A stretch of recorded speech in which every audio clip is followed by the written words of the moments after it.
estimate cost of rupees 179 lakhs through JKPHC, against which 17 lakhs were released. However, the construction work could not be carried out due to objections raised by Archaeological Survey of India, as the construction site comes under their jurisdiction, thereby causing the work on the project to halt. Part B, the Intizamiya Committee Burzahama offered a piece of Awqaf land for the construction. 18, 19 और 24 में department ने इनको दोबारा request किया authorities को कि आप ये आइडेंटिफाई करें, अभी तक आइडेंटिफाई नहीं हुआ। अब आप इससे अंदाज़ा लगा सकते हैं कि वहाँ एक बड़ा रूरल एरिया है, वहाँ के लोगों को कितनी तकलीफ़ें होती होंगी। अभी ये 2 कमरों में चल रहा है वहाँ जो हेल्थ सर्विस है हमारी, तो वहाँ वॉशरूम की फैसिलिटी नहीं है।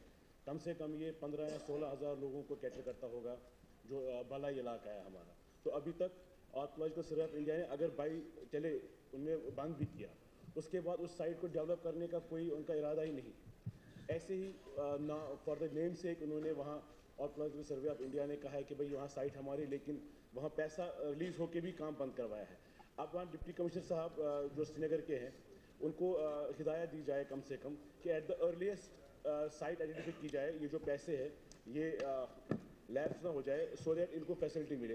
और मैं चाहूँगा sir archaeological survey of India को भी जो डिपार्टमेंट हैंडल करते हैं उनका भी एक अगर उसमें भी ध्यान दिया जाए तो इससे अदरवाइज ही पोटेंशियल वहाँ टूरिज्म पोटेंशियल बूस्ट हो सकता है।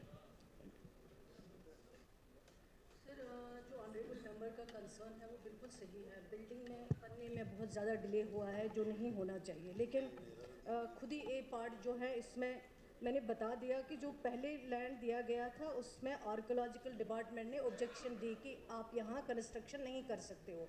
उसके बाद फिर जो इंतज़ामिया कमेटी वहाँ की है, लोकल लोग, उन्होंने कुछ ज़मीन आइडेंटिफाई किया था, वो हेल्थ डिपार्टमेंट को ट्रांसफ़र होना था, लेकिन कई वजूहत की वजह से वो ट्रांसफ़र नहीं हो पाया वक्त पे, जिसकी वजह से बात करूँगी ताकि जो मुश्किलें वहाँ पे लोग झेल रहे हैं हेल्थ फैसिलिटी की वजह से, 2 कमरों में हैं, बल्कि फैसिलिटी होनी चाहिए जो अवेलेबल नहीं है। मैं ज़रूर इसमें कोशिश करूँगी डिस्ट्रिक्ट डेवलपमेंट कमिश्नर से ताकि ये लैंड जल्द अज जल्द ट्रांसफ़र किया जाए हेल्थ डिपार्टमेंट को और इनकी बिल्डिंग जो है वो जल्द बन पाए, लोगों को वहाँ फ़ायदा मिल पाए। शुक्रिया। Thank you very much.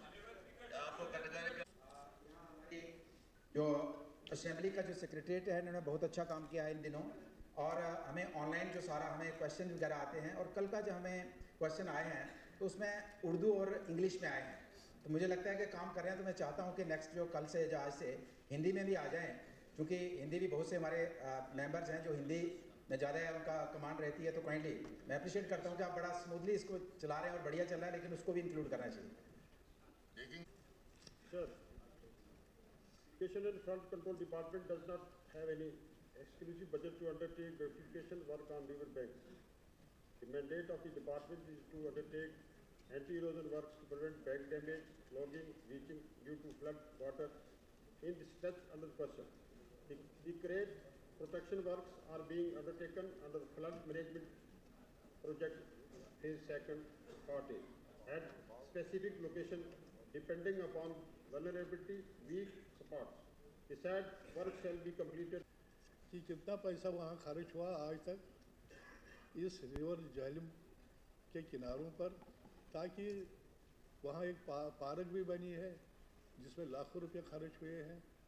और मैं चाहता हूँ कि ये बताएं कि कितना पैसा खर्च हुआ है और क्या ये पार्क एक्सटेंड होगी, और इसमें ब्यूटिफिकेशन की जो बात मैंने की है इसमें टूरिज़्म भी इन्वॉल्व है, इसमें टाउन एरिया भी इन्वॉल्व है और डिपार्टमेंट भी इन्वॉल्व है। क्या ये टेकअप कर सकते हैं या नहीं? तो श्रीनगर में ब्यूटिफिकेशन कराया गया बैंक्स को मरकज़ी सरकार की मावनत से, क्या इस वक्त ये उस तर्ज पे वापस पैसा ला के इन चीज़ों को एड्रेस नहीं कर सकते? ऑनरेबल मिनिस्टर साहब ने कहा कि sir flood management plan of river Jhelum phase 2 के हिसाब से उनके पास फंड्स हैं, INFC के नहीं हैं। सर जब फंड्स अवेलेबल है, सारा कुछ अवेलेबल है, तो अभी तक काम शुरू क्यों नहीं हुआ? मेरा यही इनसे ये है। बेसिकली मैंने सर गुजारिश की कि ये डिफरेंसेस था टू जो हमारी एजेंसी थी, इनकी जो ओपिनियन थी उनमें डिफरेंसेस होने की वजह से हम काम टेकअप नहीं कर पाए। और अब 1-2 दिन में इसी हवाले से एक मीटिंग कॉल की है और हम फाइनल डिसीजन इंशाल्लाह ले लेंगे और नेक्स्ट कमिंग डेज में इसकी जो है टेंडर वगैरह फ्लोट करके इस पर हम काम करेंगे। शेख खुर्शीद साहब